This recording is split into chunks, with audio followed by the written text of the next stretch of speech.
দর্শক, জাগো নিউজের বিশেষ সাক্ষাৎকারে আপনাদের সবাইকে আমন্ত্রণ জানাচ্ছি। আপনাদের সঙ্গে আছি আমি অনুভা বিশ্বাস এবং আমাদের সঙ্গে আজ এই মুহূর্তে স্টুডিওতে উপস্থিত আছেন বৈষম্য বিরোধী ছাত্র আন্দোলনের সাবেক সমন্বয়ক ও অভ্যুত্থান বাস্তবায়ন আন্দোলনের আহ্বায়ক আয়াতুল্লাহ বেহেশতি এবং নর্থ সাউথ বিশ্ববিদ্যালয়ের শিক্ষার্থী ও অ্যাক্টিভিস্ট শেখ নাজমুস সাকিব। আপনাদের আমন্ত্রণ আমাদের আজকের আয়োজনে। আপনাকে ধন্যবাদ। দর্শক, আজ আমরা কথা বলবো সমসাময়িক রাজনীতি, বৈষম্য বিরোধী গণঅভ্যুত্থানের পরবর্তী বাংলাদেশের অবস্থান এবং জুলাই বিপ্লবীদের নিয়ে। বেহেশতি ভাই, আপনার কাছে শুরুতেই জানতে চাইবো, আজ সকালে বিএনপি চেয়ারপারসন এবং সাবেক প্রধানমন্ত্রী বেগম খালেদা জিয়ার মৃত্যুবরণের পর আগামী ফেব্রুয়ারিতে যে ত্রয়োদশ জাতীয় সংসদ নির্বাচনের একটা সম্ভাব্য সময় ঠিক করা হয়েছে, এই মুহূর্তে এই মৃত্যু রাজনীতির মাঠে কতটা প্রভাব ফেলতে পারে বলে আপনি মনে করেন? প্রথমেই ধন্যবাদ আপনাকে এবং আমি আপনাদের জাগো নিউজ 24 আজকের প্ল্যাটফর্মকে স্বাগত জানাচ্ছি আমাদেরকে এখানে ইনভাইট করার জন্য। দেখুন, মূলত বিষয়টি হচ্ছে যে আমি যদি বলি দেশ নেত্রী, অর্থাৎ উনি নির্দিষ্ট কোনো দলের নেত্রী নয়, উনি সারা বাংলাদেশের 18 কোটি বা 20 কোটি জনগণের সবার নেত্রী। এবং ওনার মৃত্যুতে আমি শোক জ্ঞাপন করছি, ইন্না লিল্লাহি ওয়া ইন্না ইলাইহি রাজিউন। ওনার মৃত্যুর বিষয়টি আসলে যখন থেকে উনি ক্রিটিক্যাল পর্যায়ে চলে গিয়েছিলেন এবং ওনাকে এভার কেয়ার হসপিটালে ভর্তি করা হলো, এর কিছুদিন পরেই কিন্তু অলমোস্ট বলে দেওয়া হয়েছিল ক্লিনিক্যাল ডেথ বলে একটা শব্দ বারবার চলে আসছিল এবং তার সংকটাপন্ন অবস্থায় আমরা এটা ধারণা করেই নিয়েছিলাম যে কোনো মুহূর্তে হয়তো আমরা কোনো ধরনের কোনো অপ্রীতিকর কোনো সংবাদ শুনতে পাবো। তো সেই সময়টা কিন্তু খুব একটা যে বেশি সময় ছিল সেটাও কিন্তু না, আবার অনেক কম সময় সেটিও কিন্তু না। এই নির্বাচনকালীন সময়ের মধ্যে আমরা অলমোস্ট ধরে নিতেই পারছিলাম যে উনি হয়তোবা যে কোনো সময় আমাদের ছেড়ে চলে যাবেন। তো সেই জায়গা থেকে এটা কিন্তু একটা প্রিপারেশন বলা যেতে পারে যে অলমোস্ট আমরা জেনে যাচ্ছি যে what is about to be happened. তো এই জায়গা থেকে আসলে একই সাথে তারেক রহমান, ওনার সুযোগ্য পুত্র, উনি দেশে আসলেন। সেটার মাধ্যমে অ্যাটলিস্ট এতটুকু আমরা বুঝতে পারলাম যে আমাদের নির্বাচনের যে বিষয়টি অর্থাৎ গণতান্ত্রিক যে ধারা ছিল সেটি আসলে শঙ্কামুক্ত হলো। তো সেই জায়গা থেকে আমার মনে হচ্ছে না যে আমরা অলরেডি ইতিমধ্যে দেখতে পেয়েছি যে তার অল্টারনেটিভ কিছু প্রার্থী দাঁড় করানো হয়েছে সেই জায়গাগুলো। তো সেই জায়গা থেকে আমার মনে হয় না যে নির্বাচনকালীন বা রাজনৈতিক ধারার ক্ষেত্রে এটা খুব একটা এফেক্ট পড়বে। কিন্তু দ্বিতীয়ত যে বিষয়টি সেটি হচ্ছে যে মনোবল বলে একটা ব্যাপার থাকে। উনি তো একজন গার্ডিয়ান পুরো সকল নেতাকর্মীর উপরে, অর্থাৎ উনি যেই 16 বছর বা দীর্ঘ সময় যে ফাইটটা স্বৈরাচারের এগেনস্টে দিয়েছেন এবং সারা দেশের জনগণ মানুষের নেতা হিসেবে, নেত্রী হিসেবে উনি আবির্ভূত হয়েছেন। বলা হচ্ছে যে একজন গৃহিণী থেকে দেশ নেত্রী বা হচ্ছে একটা নির্দিষ্ট দল, শুধু দলই নয়, উনি আমাদের গণতান্ত্রিক ধারা রক্ষায়, আমি এর আগেও দেখেছি যে অস্ট্রেলিয়াতে থেকে শুরু করে বিভিন্ন জায়গায় ওনাকে গণতান্ত্রিক ধারার একমাত্র নারী নেতৃত্ব হিসেবে উল্লেখ করা হয়েছে। তো সেই জায়গা থেকে আমি স্পষ্টভাবে বলতে পারি এটা অনেক বড় একটা irreparable loss as a whole nation. কিন্তু আমার মনে হয় না যে এটা ইলেকশন ঠেকিয়ে দেওয়ার মতো বা ইলেকশনে আমাদের ইলেকশন বানচাল হতে পারে সেরকম কোনো অবস্থার সৃষ্টি করবে, প্রথমত। দ্বিতীয়ত হচ্ছে যে হায়াত মত সব আল্লাহর হাতে। তো সেই জায়গা থেকে যে কোনো সময় যে কারো অ্যাক্সিডেন্ট ঘটতে পারে বা মৃত্যুর ডাক চলে আসতে পারে। গতকালকে জামাতের একজন নেতাও মারা গিয়েছে, তো ওনার ইন্তেকাল হয়েছে। তো ওনার জায়গা থেকে ওনার যে ক্ষুদ্র পরিসরে বা ওনার যে বৃহৎ পরিসরে ওনার যে নেতাকর্মী যারা আছে তারা অবশ্যই এফেক্টেড হবে। কিন্তু তাই বলে দেশের মানুষ বৃহত্তর স্বার্থের কথা চিন্তা করে এই অবস্থাকে কেন্দ্র করে আসলে কোনোভাবেই আমাদের এই নির্বাচন বানচালের কোনো সুযোগ নাই, বা নির্বাচন আসলে গণতান্ত্রিক ধারা অব্যাহত রাখার জন্য, দেশের যে স্থিতিশীল পরিস্থিতি বজায় রাখার জন্য গণতান্ত্রিক ধারা অর্থাৎ নির্বাচন অবশ্যই অবশ্যম্ভাবী। তো সেটিকে আসলে গৌণ করে দেখার কোনো সুযোগ নেই। তো সেই জায়গা থেকে আমার মনে হয় যে এটি সেই অর্থে রাজনৈতিক জায়গা থেকে যেটার আমরা অলরেডি ফলাফল অনেক আগে থেকে জেনে আসছি, যে ওনার অবস্থান সম্পর্কে কিন্তু আমরা প্রতিনিয়ত আপডেট পাচ্ছিলাম, ওনার ডক্টর এবং হচ্ছে মিডিয়া থেকে প্রতিনিয়ত ওনার আপডেটটা জানানো হচ্ছিল। তো সেই জায়গা থেকে আমরা এটা অলরেডি জনগণের কাছে একটা বার্তা দিয়ে দেওয়া হচ্ছিল। তো সেই জায়গা থেকে আমার আসলে এতটুকু ধারণা যে এটি আসলে বৃহৎ পরিসরে সেই অর্থে কোনো আমার মনে হয় না প্রভাব রাখবে। এখন এটাকে কেন্দ্র করে, এটাকে ক্যাশ করে, এই শক্তিটাকে কাজে লাগিয়ে যে আমাদের একজন নেত্রী চলে গিয়েছেন, তো ওনার ক্ষতিপূরণ হয়তো বা আমরা করা সম্ভব না, কিন্তু এই লসটাকে কাটিয়ে ওঠার জন্য দ্বিগুণ তিনগুণ উদ্যমে আমাদের সামনে এগিয়ে যেতে হবে। সাকিব ভাইয়ের কাছে জানতে চাইবো যে বেগম খালেদা জিয়ার এই প্রয়াণে বাংলাদেশের রাজনীতিতে কিন্তু একটা শূন্যতা তৈরি হয়ে গেছে। একজন গার্ডিয়ান চলে গেলেন আমাদের ছেড়ে, তা পূরণে আসলে তার সুযোগ্য পুত্র তারেক রহমানের সামনে আসলে প্রধান চ্যালেঞ্জ কি কি আসতে পারে বলে আপনি মনে করেন? তারেক রহমান দীর্ঘ 17 বছর দেশের বাইরে ছিলেন।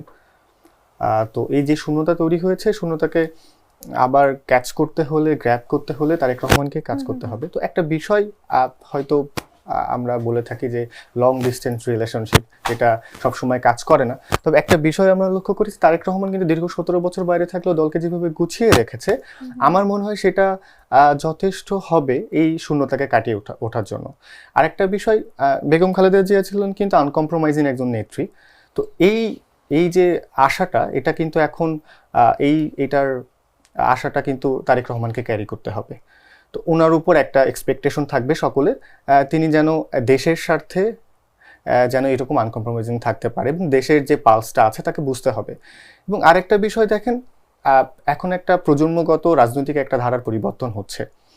সব এক্সপেক্ট করতেছে তরুণ যারা আছেন তারা যেন রাজনীতিতে আসেন।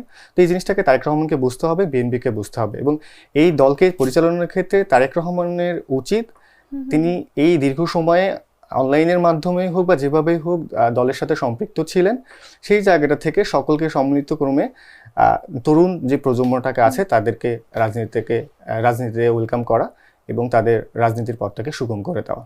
তো আমার মনে হয় তারেক রহমান যেভাবে দেশে ফিরে এসেছেন এবং তার যে বক্তব্যটা ছিল, তার একটা প্ল্যান আছে এবং সে দেশের জনগণকে নিয়ে এই প্ল্যানটা এক্সিকিউট করতে চায়, সেক্ষেত্রে মনে হয় বেগম খালেদা জিয়া প্রয়াত এই আজকেই মারা গেলেন, সো ওনার শোককে শক্তিতে রূপান্তরিত করে দেশ এবং আগামীর বাংলাদেশের জন্য সম্ভাবনা কিছু করতে পারবেন। আমি যদি একটু বেহেশতি ভাইয়ের কাছে জানতে চাই, আপনার কি মনে হয় যে বাংলাদেশের প্রথম নারী প্রধানমন্ত্রী হিসেবে দেশের উন্নয়ন এবং গণতন্ত্র পুনরুদ্ধারে খালেদা জিয়ার অবদান আসলে ইতিহাস কিভাবে মনে রাখবে? আসলে ইতিহাস তো অলরেডি আমার মনে হয় রচনা হয়ে গিয়েছে। তো 15 বছর যাকে জেলখানায় আবদ্ধ রেখে, গৃহবন্দী রেখে, আমি যে কোনো ওয়েতেই বলি, তার উপর এক ধরনের নির্মম একটা টর্চার চালানো হয়েছে। সিস্টেমেটিক টর্চার বলেন বা ডিরেক্ট ইনডিরেক্টলি যেভাবে আপনি উল্লেখ করেন। তো এই টর্চারের পরে এই 15 বছর যার নাম মুখে নিলে, যাকে মিডিয়াতে আনলে, মিডিয়াতে তার সম্বন্ধে কথা বললে, তাদের সমর্থককে বা সমর্থক গোষ্ঠী বা অ্যাক্টিভিস্ট যাদেরকে কথা বললে, কেউ ওনার বিষয়ে কোনো একটা টু শব্দ করলেও তাদেরকে এক ধরনের টর্চারের মধ্যে রাখা হতো। এই মানুষটি আজকে 15 বছর পরে বা 16 বছর পরেও দেখুন, ওনাকে কিন্তু জনগণ ওনার সম্মান বা কেউ কিন্তু ন্যূনতম কোনো এতটুকু ত্রুটি বিচ্যুতি হয় নাই সেটা রক্ষা করতে, সেটা সমুন্নত রাখতে। তো সেই অবস্থান থেকে আসলে এটা বলার অপেক্ষাই রাখে না যে ইতিহাস তাকে কিভাবে মূল্যায়ন করবে। এবং ওনাকে আপসহীন নেত্রী, এবং বলা হচ্ছে যে শুধু দেশ নেত্রী না, মানে শুধু একটা নির্দিষ্ট দলের নেত্রী না, উনি সম্পূর্ণ দেশের বা জাতির নেত্রী আর কি।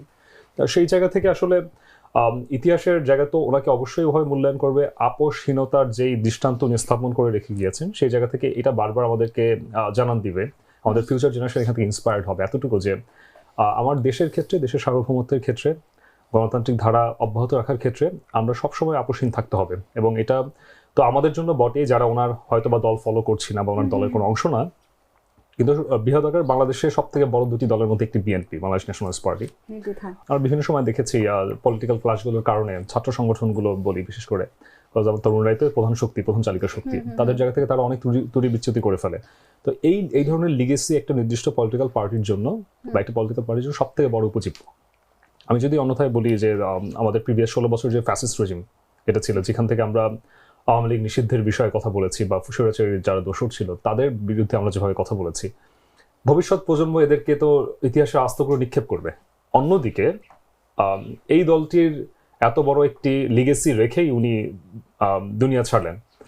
তো এর মতো বড় আসলে ইন্সপায়ারিং আর কি হতে পারে, এটা ওনার দলের জন্য, দেশের জন্য। আবার একই সাথে আপনি দেখেন উনি ওনার পুরো এই সময়টা উনি চাইলেই দেশ কিন্তু ত্যাগ করতে পারতেন এবং ওনার সেই অপশন ছিল।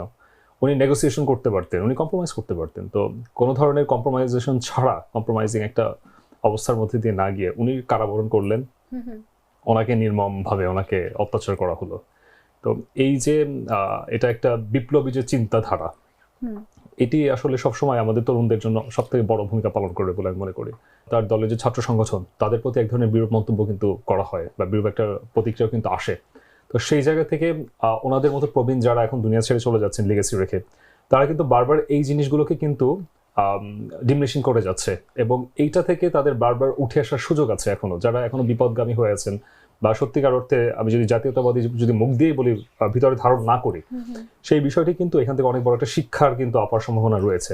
তো এটিকে এখনো ক্যাশ করা সম্ভব, এবং এই জিনিসগুলো যদি আমরা ধারণ না করতে পারি তাহলে ভবিষ্যতে কিন্তু এক স্বৈরাচারের পরবর্তী ফলাফল কিন্তু আরেক স্বৈরাচারের মধ্য দিয়ে যেতে হয়, এবং সেটা কিন্তু আমরা অলরেডি 24শে জুলাই গণঅভ্যুত্থানে দেখিয়েছি। সেই জায়গা থেকে আমার একটাই মেসেজ যে এই ইতিহাসের বাতায় উনি যেভাবে ওনাকে নিজেকে স্মরণ করে রাখতে যাচ্ছেন, সেটির জন্য তার ছাত্র সংগঠন, তার যে রাজনৈতিক দল, তাদেরকে সমানভাবে এগিয়ে আসতে হবে এবং এই লিগেসিটার ধারাটাকে অব্যাহত রাখতে হবে। 17 বছর পর তারেক রহমানের দেশে প্রত্যাবর্তন, এই ব্যাপারটিকে কিন্তু বিএনপি একটি নতুন অধ্যায়ের সূচনা হিসেবে দেখছে। অবশ্যই একটি নতুন অধ্যায়ের সূচনা, তবে দেশে ফিরলেই হবে না। একটা বিষয় আমি বলতে চাই, এখন যারা তরুণ প্রজন্ম হয়তো জাতীয়বাদী বিএনপি দলের সাথে রাজনীতির সাথে যুক্ত আছে, তারা কিন্তু সরাসরিভাবে আমার মনে হয় বিএনপি রাজনীতি দেখতে পারেন নাই। তারা কোন রাজনীতি দেখেছে? 17 বছর ফ্যাসিস্ট আমলে যে রাজনীতিটা চলেছে সেটা কিন্তু তারা দেখেছে।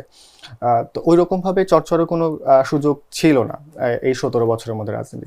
কিন্তু একটা অবচেতন মনে কিন্তু তাদের কাছে অভ্যাস রয়ে গেছে আওয়ামী লীগ ফ্যাসিস্টরা কিভাবে দেশটা পরিচালনা করেছে বা ওখানকার মফস্বলের নেতারা কিভাবে শোষণ, দমন, নিপীড়ন করে গেছে। তো আমার মনে হয় এটা তারেক রহমানের জন্য একটু শক্ত হবে এটা ব্যাপারটাকে কন্ট্রোল করা, কারণ যেহেতু সরাসরি বিএনপি রাজনীতির সাথে তরুণরা সেইভাবে যুক্ত হতে পারে নাই, এবং যারা মফস্বলের যারা নেতারা আছেন তারা আওয়ামী লীগের নেতাদের কিভাবে দমন পীড়ন করে সেটা দেখে এসেছে, তারাও হয়তো ভাবতে পারে বিএনপি এত বড় একটা দল নির্বাচনের পরবর্তীতে হয়তো ক্ষমতায় আসতে পারে, সেক্ষেত্রে তাদের মধ্যে এরকম একটা চেতনা তৈরি হতে পারে, দমন পীড়নের একটা ইচ্ছা আকাঙ্ক্ষা জেগে উঠতে পারে। তো এইটাকে কিভাবে মোকাবেলা করবে, এটা অ্যাকচুয়ালি একটা কনসার্নিং বিষয় তারেক রহমানের জন্য হবে।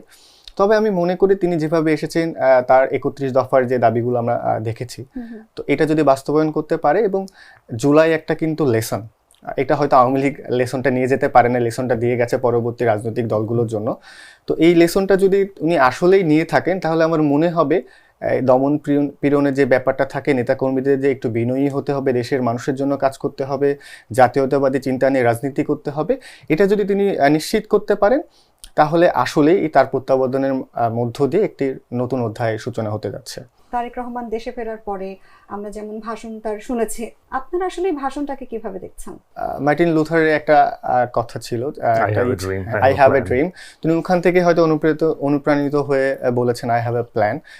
আসলে সম্ভাবনার বাংলাদেশের সম্ভাবনাটাকে বাঁচিয়ে রাখার জন্য বা বাস্তবায়ন করার জন্য এখন প্ল্যান প্রয়োজন। আমার কিছু বক্তব্য আমি শুনেছি, যেমন উনি মেগা প্রজেক্টে এখন আগাতে চাচ্ছেন না, উনি চাচ্ছেন এডুকেশনটাকে যাতে আগানো যায়। আমি ওটাই মনে করি, মানে আমি মনে করি যে রাজনৈতিক চর্চাটাকে যদি ভালো করতে পারে তাদের ভোটার, তাদের জনগণ। এটা কেন আমি মনে করি? যখন জনগণ নিজেদের অধিকার সম্পর্কে জানতে পারবে এবং এটা বুঝতে পারবে যে সরকারের কাছ থেকে নিজের অধিকার ছিনিয়ে নেওয়া, বাস্তবায়ন করে নেয়, এটা তাদের কর্তব্যের মধ্যে পড়ে, তখন মনে হয় সরকার যারা গঠন করবেন, সরকারে বসবেন, তারা স্বেচ্ছাচারিতার পরিচয় দিতে পারবেন না বা দিয়ে বেশি দিন থাকতে পারবেন না। তো উনি এডুকেশন সেক্টর নিয়ে বেশ কিছু করেছেন। এবং আরেকটা বিষয় থাকে কৃষক, তিনি হয়তো তার বাবার কাছ থেকে অনুপ্রাণিত, জিয়াউর রহমান থেকে, কারণ উনি কৃষকদের নিয়ে অনেক রকম কাজ করেছেন, কৃষকদেরকে কিভাবে সচ্ছল করানো যায় এটা নিয়ে। তো এই বিষয়টা উনি কৃষকদের নিয়ে কাজ করতে যাচ্ছেন। তো আমাদের স্বয়ংসম্পূর্ণ হতে হবে, যেহেতু আমাদের রিজার্ভের একটা সমস্যা আছে, বৈদেশিক মুদ্রা, অনেক বড় একটা ঋণের একটা বোঝা আমাদের উপর আছে। তো আমরা যতটা উৎপাদনশীল হতে পারবো, নিজেদের চাহিদা নিজেরা মেটাতে পারবো, আমরা তত অর্থনৈতিকভাবে সচ্ছল হতে পারবো। তো সেই জায়গাটা থেকে আমার মনে হয় উনি যে বললেন যে ওনার যে বক্তব্যগুলো শুনলাম, সেটা আমার কাছে আসানোর মনে হয় শুধুমাত্র যদি সে এটাকে এক্সিকিউট করতে পারে এবং বাস্তবায়ন করতে পারে। 24শে জুলাই গণঅভ্যুত্থানের পরে সবগুলো রিফর্মের কমিশন হলেও শিক্ষা সংস্কার কমিশনের কিন্তু কোনো আমরা অগ্রগতি দেখতে পাইনি। আমাদের শিক্ষা, আমি একটা ছোট একটা উদাহরণ টেনে বলতে যাচ্ছি, আমাদের ইংলিশ মিডিয়াম স্কুলগুলোতে আমি এখনো দেখতে পাই যে ইংলিশ মিডিয়াম স্কুলগুলোতে বিভিন্ন বইগুলোতে এখনো জাতির পিতা হিসেবে মোহনদাস করমচাঁদ গান্ধীকে দেখানো হয় অনেক জায়গায়, এবং এটি আমাদের কান্ট্রির জন্য কত বড়, বা আমাদের দেশের জন্য অ্যাজ আ সোভারেন কান্ট্রি বা অ্যাজ আ আমার সার্বভৌমত্বপূর্ণ রাষ্ট্র হিসেবে আমার জন্য কত বড় অপমানজনক, সেটি কিন্তু আসলে বলার অপেক্ষা রাখে না। আমাদের ইতিহাসটা, আপনি যে কোনো রাজনৈতিক ব্যাকগ্রাউন্ড বা যেটাই আপনি টানেন, ইতিহাস সব থেকে বড় গুরুত্বপূর্ণ জায়গা, বিকজ ওইখানে আপনি এখান থেকে আপনার ইন্সপায়ারিং বা ফিউচার যে লার্নিং, এটা নিয়ে আপনি কীভাবে ইমপ্লিমেন্টেশন করবেন সেই জিনিসটা কিন্তু আসে। তো শিক্ষা সংস্কারের বিষয়ে যেটি তারেক রহমানের জায়গা থেকে উনি যেভাবে চাচ্ছেন, সেটি আসলে অত্যন্ত যুগান্তকারী পদক্ষেপ। তো উনি যদি সত্যি অর্থে এটি ইমপ্লিমেন্ট করতে পারেন এবং সেটা যদি সম্ভব হয়, আদারওয়াইজ তো আমরা সবাই আমি তো জানি, আমি বলতেই পারি যে আমার সংস্কার হলে কি সংস্কার লাগবে, আমার নির্বাচন কমিশন সংস্কার লাগবে, আমার শিক্ষা সংস্কার লাগবে, আমার মৌলিক যে 5টা গুণ সেটাকে, আমার 5টি যে অধিকার সেটিকে আমরা রক্ষা করার জন্য যে সংস্কার সবগুলো লাগবে। কিন্তু আসলে এইভাবে না বিষয়টি, এটি আসলে স্পেসিফিক ভাবে আবার এখানে মূল যে স্রোতটা 16 বছর যেভাবে পার্ট বাই পার্ট যেভাবে এটাকে ধ্বংস করা হয়েছে, মানে আমি তো দেখতে পেলাম যেভাবে মনে হলো যে 1 স্টেপ ফরওয়ার্ড 2 স্টেপ ব্যাকওয়ার্ড নীতি মেনটেন করা হয়েছে। যে আমাদের প্রিভিয়াস একজন মন্ত্রী সে এসে বললো যে আজকে সৃজনশীল হবে, আজকে এমসিকিউ কিভাবে থাকবে কয়টা, পরবর্তী এসে না এটা হবে না, এটা না করে এটা দিতে হবে। এই যে বারবার সুইফট করা, আসলে কোনো রিসার্চ ছাড়াই আমি একটা ইমপ্লিমেন্টেশন করে ফেললাম, একটা আমি হচ্ছে তাদের উপর স্টুডেন্টদের উপর চাপিয়ে দিলাম।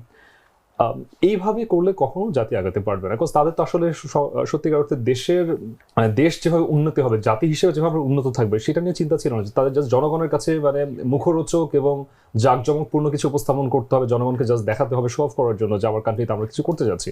তো এই জায়গাগুলো ইম্পর্টেন্ট। তার থেকে সবথেকে বড় ইম্পর্টেন্ট হচ্ছে আমাদের রাজনৈতিক যে ধারা, ক্যাম্পাস যে রাজনীতিটা হয় সবসময়, যেটা সেখানে আমরা এখন দেখলাম যে ডাকসু জাকসু বা এই যে বিভিন্নভাবে নির্ধারিত হচ্ছে কোনটা।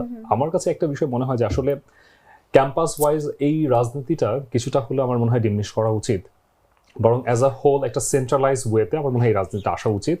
ক্যাম্পাসগুলোতে যতক্ষণ না পর্যন্ত আমি আসলে এই রাজনৈতিক পরিস্থিতির আমি সংস্কার না করতে পারবো, ততক্ষণ পর্যন্ত আসলে আমি এখানে কোনো হোপ দেখতে পাচ্ছি না। অ্যাটলিস্ট ক্যাম্পাস ভায়োলেন্সের কারণে সব থেকে বড় ক্ষতি হয়েছে তরুণ প্রজন্মের, সেটা প্রিভিয়াস গভর্নমেন্টের সময় হোক, যে কোনো গভর্নমেন্টের সময় দেখা গিয়েছে। কোনো একটি স্টুডেন্ট কোথাও মারা গেলে সেখানে সর্বপ্রথম যে জিনিসটা হয় যে পাল্টাপাল্টি একটা দোষারোপের সিচুয়েশন সৃষ্টি হয়, যে অমুক রাজনৈতিক দলের কারণে এ বলছে অমুক। কিন্তু আলটিমেটলি যে লাইফগুলো যে লস হচ্ছে, আমি অ্যাজ এ স্টুডেন্ট ছাত্র রাজনীতির কথা আমি বলছি, রাজনীতির আগে শব্দটাই হচ্ছে ছাত্র। সেই ছাত্র হিসেবে আমার দায়িত্ব কি? আমার নিজের ক্যারিয়ার গোছানো।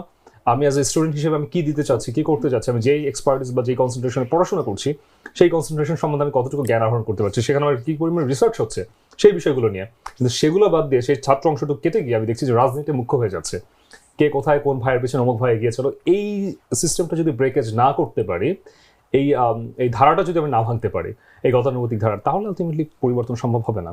আপনি কিন্তু মূল আন্দোলনের ছিলেন, এবং আমি যদি বলি যে আন্দোলনের মূল ধারা থেকে অনেক আগে নিজেকে সাবেক হিসেবে ঘোষণা করেছেন, সেটা কেন? এবং পাশাপাশি আরেকটু জানতে চাইবো যে বৈষম্য বিরোধী ছাত্র আন্দোলনের প্ল্যাটফর্মটি কি আসলে এখনো প্রকৃত বিপ্লবীদের হাতে আছে, নাকি এটি নির্দিষ্ট কোনো রাজনৈতিক এজেন্ডা বাস্তবায়নের হাতিয়ার হয়ে উঠেছে? 2024 জুলাই গণঅভ্যুত্থানে মূলত 17 জুলাই পর্যন্ত যে আন্দোলন, বা আমি যদি বলতে পারি ওভাবে মোটামুটি বলা যাচ্ছে 15 জুলাই পর্যন্ত যে আন্দোলন ছিল, সেটি বেগ পায় 16 জুলাই আবু সাইদের হত্যার মাধ্যমে, এবং পরবর্তীতে সেটি ট্রান্সফার হয় হচ্ছে গণঅভ্যুত্থানের আন্দোলন হিসেবে, নট অ্যাজ এ কোটা সংস্কার আন্দোলন। এখানে দুটো ফেজ আছে।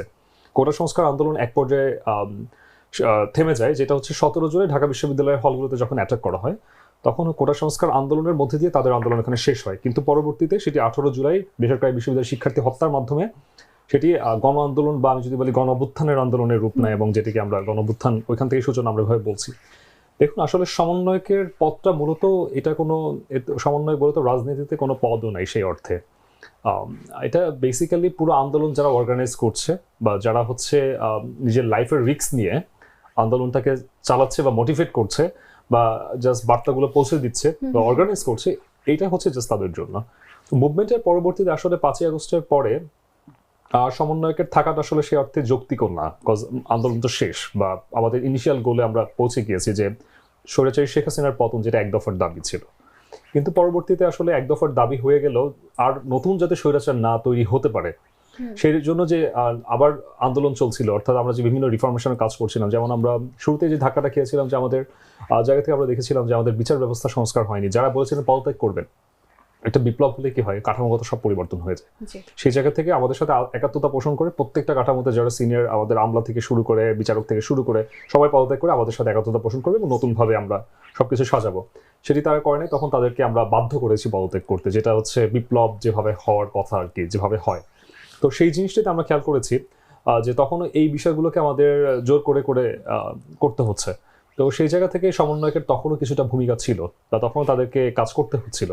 কিন্তু একটা সময় আসলে সমন্বয়ক পরিচয়টা তো পরবর্তীতে কিছু, এটা তো সবসময় হয়েছিল যে আমি ভুয়া সমন্বয়ক পরিচয় দিয়ে বিভিন্ন অকারেন্স করব। একটা পর্যায়ে গিয়ে আমরা দেখলাম যে আমরা যারা সমন্বয়ক, তাদের বাইরে যারা এই ভুয়া পরিচয় দিয়ে বিভিন্ন সময় এই ধরনের কার্যক্রম করছে, এরা আমাদের কেন্দ্রীয় সমন্বয়কদের সাথে কিছু করাপ্ট সমন্বয়কদের সাথে বিভিন্ন বিনিময়ে এদের সাথে যুক্ত হচ্ছে এবং এদেরকে ওই ধরনের ক্ষমতায়ন করছে ওইভাবে। তখন আমাদের ঝামেলাটা হলো যে আমরা আসলে দেখতে পাচ্ছি যে জুলাইতে যারা একদম প্রকৃতভাবে এখানে অবদান রেখেছে তাদেরকে অবমূল্যায়ন করা হচ্ছে এবং তাদের এই কথাগুলো আমলে নেওয়া হচ্ছে না, যেটা আমরা পরবর্তীতে দেখেছি। এই জন্য আমি আমাদের জায়গা থেকে আমরা যারা ছিলাম নর্থ সাউথ ইউনিভার্সিটিতে বা এসে যারা, তারা আমরা আর্লি আমরা ঘোষণা দিয়েছিলাম যে আমরা সাপেক্ষ হয়ে গিয়েছি, আমাদের সাথে সমন্বয়ক বিষয়টি আর যাচ্ছে না, বা এটি আসলে আমাদের জন্য এখন একটা আমাদের মানহানিকর ব্যাপার হয়ে দাঁড়াচ্ছে। এটি ছিল মূলত কারণ। আর দ্বিতীয়ত হচ্ছে আমরা দেখেছি পরবর্তীতে আমাদের কেন্দ্রীয় সমন্বয়কদের পর্যায়ে যারা ছিলেন তাদের সাথে পুরো গণঅভ্যুত্থানের আন্দোলনে কোনো সম্পর্কিত ব্যক্তি না বা কোথাও তারা ছিল না, জাস্ট বিকজ তাদেরকে লেজুর ভিত্তিক তারা সবসময় ভাই ভাই জো হুজুর এই টাইপের বিষয়গুলো মেনটেন করছে বিধায় তাদেরকে নিয়ে বিভিন্ন জায়গায় বিভিন্নভাবে তাদেরকে সামনে নিয়ে আসা হচ্ছে এবং তাদেরকে গণঅভ্যুত্থানের মুখ হিসেবে পরিচয় করিয়ে দেওয়া হচ্ছে, যেটি আমাদের জন্য অত্যন্ত আসলে অসম্মানজনক ছিল। তো এই জন্য মূলত আমরা এই বিষয় থেকে বেরিয়ে আসা। 28 জুলাইয়ের দিকে কিছু শিক্ষার্থী, তারা বিভিন্ন বিশ্ববিদ্যালয়ের কিছু শিক্ষার্থী বিভিন্ন জায়গা থেকে তারা গভর্নমেন্টের সাথে একাত্মতা পোষণ করে যে আমরা আন্দোলন উইথড্র করলাম। এরকম বর্তমানে এই বৈষম্য ভিত্তিক ছাত্র আন্দোলন প্ল্যাটফর্মটিতেও এরকম বেশ কিছু বহিরাগত চলে আসছে, যারা ইম্পোস্টার বলে আমরা বলছি, যে এরা আসলে গণঅভ্যুত্থানের প্রকৃত চেতনাকে ধারণ করে না। এই পুরো জায়গা থেকে বরং এদেরকে বাছাই করে করে এইখানে অধিষ্ঠিত করা হয়েছে, যাতে প্রকৃত বিপ্লবী যারা ছিল, প্রকৃত বিপ্লবীরা যারা, তারা তো কখনোই চাইবে না যে এই গণঅভ্যুত্থানটা শুধু একটা নির্বাচন দিয়ে সরে যাক। হচ্ছে গণঅভ্যুত্থানের মূল যে আকাঙ্ক্ষা ছিল সেটি বাস্তবায়ন হোক। সেটি নির্বাচন তো একটা অংশ মাত্র, যে আবার সংস্কার একটা অংশের মধ্যে নির্বাচন অংশটা পড়ে। এর ব্যতীত তো আরো ছিল, যাতে পরবর্তীতে আর কোনো স্বৈরাচার তৈরি না হয়। তো সেই জায়গাগুলোতে যারা কাজ করছিল তাদেরকে মাইনাস করে দিয়ে এই অংশগুলোকে নিয়ে আসা হয়েছে, জাস্ট নিজেদের চিন্তা ভাবনা, নিজেদের গণ্ডির মধ্যে কিছু চিন্তা ভাবনা তাদেরকে ইনফিউজ করার জন্য। মূলত এটি অন্যতম কারণ ছিল যে আমরা সমন্বয়ক থেকে বেরিয়ে আসা বা সমন্বয়ক পত্রিকা আমরা সম্পূর্ণভাবে রিফিউট করা। নির্বাচন থেকে ফিরে আসা একজন নেতার কাছে সাধারণ জনগণের প্রত্যাশা স্বাভাবিকভাবে অনেক বেশি থাকে। তারেক রহমান কি পারবেন সেই দীর্ঘ প্রবাস জীবনের অভিজ্ঞতাকে কাজে লাগিয়ে, মানে বাংলাদেশের বর্তমান অস্থিতিশীল রাজনীতি আমরা দেখতে পাচ্ছি, নতুন কোনো দিক নির্দেশনা কি সে দিতে পারবে কিনা? হ্যাঁ, অবশ্যই আমি মনে করি, কারণ 17 বছর নির্বাসন যে তিনি ছিলেন, তিনি কিন্তু দেশের মানুষের সাথে আলাদা হয়ে ছিলেন না, কানেক্টেড ছিলেন বিভিন্ন মাধ্যমে। স্থানীয় যে নেতা আছে, কর্মী আছে, তাদের সাথে নিয়মিত যোগাযোগ রেখেছিলেন। আরেকটা বিষয়, উনি নিজেই কিন্তু নির্যাতিত হয়েছিলেন। তো উনি জানেন যে একজন ফ্যাসিস্ট একটা মানুষের মনে, একটা জাতির মনে কতটুকু দাগ কেটে যেতে পারে, এবং ওনার নিজের শরীরে অনেক এই দাগগুলো আছে। তো উনি চাইবেন না হয়তো যে ফ্যাসিস্টের মতো করেই ওনার বিদায়টা হোক। কারণ এবার আমরা মনে করি যারা ছাত্র সমাজ ডিভাইডেড হয়ে গেলেও, সাধারণ ছাত্র জনতা ডিভাইডেড হয়ে গেলেও এক হবে আবার যখন নতুন কোনো ফ্যাসিস্টের আগমন ঘটবে। এই যে আমরা একটা কথা শুনতেছি না, যে ছাত্র জনতার মাঝখানে একটা দূরত্ব তৈরি হয়েছে, ছাত্ররা নিজেদের মধ্যে থেকে অনেক রকম খারাপ কাজের সাথে যুক্ত হয়ে গেছে, চাঁদাবাজি বা মামলা এগুলোর মধ্যে। এইটা কিন্তু ছাত্রদের জন্য একটা বিরূপ একটা ধারণা। সেজন্য হয়তো তারা আবার এই বিভিন্ন সংস্কার নিয়ে অনেকেই সবাই কথা বলছে না। কিন্তু আমি এটা বিশ্বাস করি, আবার নতুন যদি কোনো স্বৈরাচারের আবির্ভাব ঘটে বা এই আগমনী বার্তা যদি সাধারণ শিক্ষার্থী এবং জনতারা পায়, তারা আবার একত্রিত হয়ে আবার নতুন একটা বিপ্লবের ঘোষণা দিবে। তো এটা হয়তো, এই লেসনটুকু হয়তো নতুন যে সকল রাজনৈতিক দল সবাই পেয়েছে, এবং আমার মনে হয় বিএনপিও পেয়েছে, যেহেতু উনি ভারপ্রাপ্ত চেয়ারম্যান হিসেবে দায়িত্বরত আছেন। তো সেই জায়গাটা থেকে আমার মনে হয় তাকে ট্যাকটিক্সটা একটু পরিবর্তন করতে হবে। রাজনীতির যে আমাদের রাজনৈতিক যে ধারাটা রয়েছিল আগে থেকে, হ্যাঁ, লেজুর ভিত্তিক যে ধারা। এবং একটা জিনিস দেখবেন, মফস্বলে বা যে কোনো জায়গায় একটা নেতা বা কোনো পরিবারের থেকে কেউ যদি কোনো বড় পদে থাকে, তাদের পরবর্তী প্রজন্ম সেই একই ধারাবাহিকতায় রাজনীতিতে প্রবেশ করেন, বড় বড় পদ নিয়ে থাকেন। তো এখানে কিন্তু পলিটিক্যাল প্র্যাকটিসের যে রিওয়ার্ড, সেই বিষয়টা কিন্তু থাকে না। 16 বছরের ফ্যাসিস্টের কারণে কিন্তু সাধারণ শিক্ষার্থী বা অন্য যারা আছেন তারা কিন্তু রাজনীতিতে আগ্রহ প্রকাশ করেন নাই। কিন্তু এখন দেখা যাচ্ছে আমাদের মতো অনেক সাধারণ শিক্ষার্থী যারা আছেন তারা রাজনীতি চর্চা করতে চাচ্ছেন। হয়তো এখনো তারা কোনো দলে যোগদান করেন নাই, কারণ তাদের আইডিওলজিক্যাল যে ম্যাচ হওয়াটার কথা সেটা হচ্ছে না। তারেক রহমান যদি এটা শুরু করতে পারেন, নতুন রাজনৈতিক ধারা, এবং যেটা জনগণ চাচ্ছে, আমার মনে হয় তার রাজনীতিতে নতুন যারা আছে, বিপ্লবে অংশগ্রহণ করেছিল, এবং তারা মনে করবে যে হ্যাঁ, তারেক রহমান এখন নতুন রাজনৈতিক ধারার সূচনা করেছেন, তারা হয়তো সেখানে যুক্ত হবেন। অনেকেই আছেন রাজনীতিতে যুক্ত হতে চাচ্ছেন, একা একা কাজ করছেন, তারা কেন রাজনীতির সাথে কোনো প্ল্যাটফর্মের সাথে যুক্ত হচ্ছেন? এটা কিন্তু একটা গুরুত্বপূর্ণ প্রশ্ন। এটার কারণ হচ্ছে তারা এখনো মনে করে বাংলাদেশে সেই চিরাচরিত প্রচলিত রাজনৈতিক ধারার এখনো অব্যাহত আছে, সেই জন্য তারা কিন্তু যুক্ত হচ্ছে না, তারা একা একা নিজেরা কাজ করছে। তো এখন নির্বাচনের মধ্য দিয়ে, নির্বাচন তো একটা প্রক্রিয়া, নির্বাচন প্রক্রিয়ার মাধ্যমে একটি সরকার গঠন হবে, সরকার ক্ষমতা গ্রহণ করবে।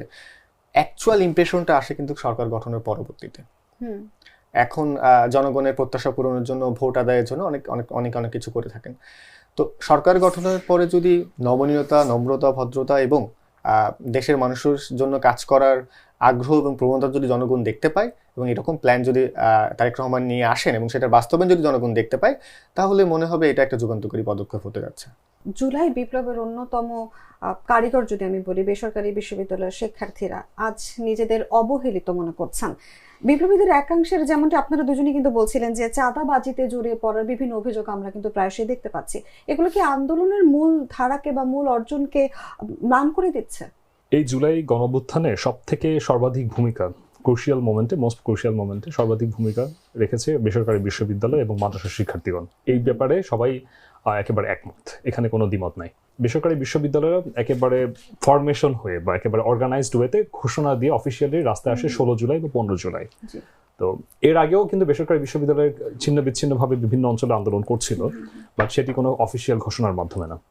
তো এই জায়গা থেকে 16 জুলাইতে যখন আমরা আন্দোলনরত অবস্থায় আবু সাইদের আসলে মৃত্যু ঘটে বা তার আমরা হত্যার আসলে সংবাদ শুনতে পাই, তখনই আমরা মোরলেস আমরা ধরে নিয়েছিলাম যে এই আন্দোলন কোন দিকে যেতে পারছে বা যাচ্ছে, এবং সেই দিক নিয়ে যাওয়ার জন্য যা করতে আমরা তাই করব।